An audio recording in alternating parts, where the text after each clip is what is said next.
guys, welcome back. On this channel I mostly talk about my experiences in China, the tips and tricks I use to learn the Chinese language, and from time to time I get to also make reaction videos and also a bit of vlogs on this channel.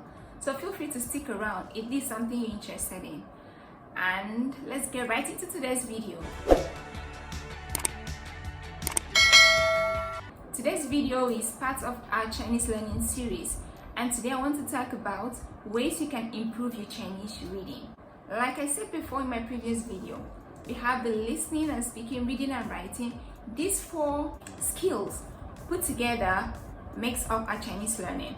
So today I'll be sharing with you guys how to improve your Chinese reading. Before I share these 5 tips or 5 ways to improve your Chinese reading, I'd love to say reading in Chinese comes in stages. We have when you're at the beginner level, the intermediate level, and then when you're at the advanced level.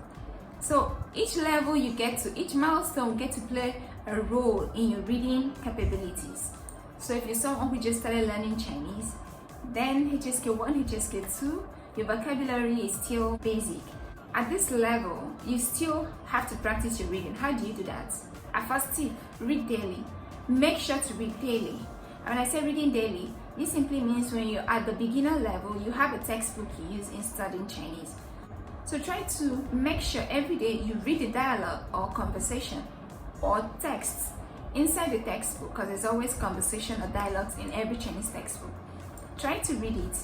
And when you're reading, try to read aloud, read each sentences, and then try to understand, try to make a meaning out of the sentence.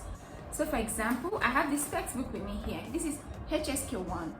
And as you can all tell, HSK 1, you're still at the beginner level. Okay, so let's look at chapter 8. I'd like some tea. 我想喝茶. Okay, as you can see, we have dialogues. I don't know if you guys can see this. We have dialogues being written out for you guys. So the first one is 菜饭馆你想喝什么我想喝茶你想吃什么我想吃米饭 We move on to the second part. You guys, you can all see we have short dialogues and passages. And the good thing is in HSK 1 we have the pinyin being written above. So this P is to aid in your reading and also your tonal pronunciations. So do well when you're still at the beginner phase to read often, read out aloud. That way not only are you practicing your reading, you're also practicing your tones, your tonal pronunciations of the Chinese words. So when you study HSK 1, 2, read a lot of passages and dialogue in the textbook you're using to study. And when you feel you've accumulated or you're done with HSK 1, 2, you can move on to read text in HSK 3, HSK 4, HSK 5. So guys, the second tip I would love to share with you is to boost your vocabulary. It's common logic. The more words you know, the easier reading gets. So try to amass a large number of vocabularies. When you're HSK 1, I know, don't feel you're limited to learning only 150 words. Once you're done with 150 words, even if you're still in level 1, you can move ahead to start learning HSK level 2 words. I don't think your level should hinder the number of words or vocabularies you can amass. So try to learn a lot of vocabularies, and with time you're going to see a very huge improvement in your Chinese reading. The third tip I would love to share with you guys is grammar points and hidden context. As we all know, in each HSK level, we all have grammar points. For HSK 1, we have its grammar points. HSK 2, the same thing. So try to familiarize yourself and know how to make use of these grammar points. In Chinese, we also have some hidden context, like some words have more than one meaning. It has a common meaning we all know. Then behind, it also has a cultural meaning. So most times, I think when you're learning, you should try to know all this, so that when you're reading a book, a novel, or a newspaper, it's going to be very easy for you to translate whatever you're reading into English or whatever language is your first language. So guys, I just think this grammar points and also trying to learn hidden context in most of the Chinese words is very important.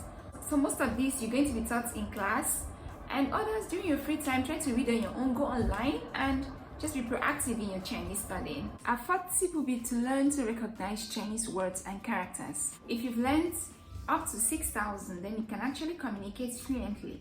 But to be able to read fluently in Chinese, then you need to be able to recognize more than 6,000 characters. And to do that, it requires practice.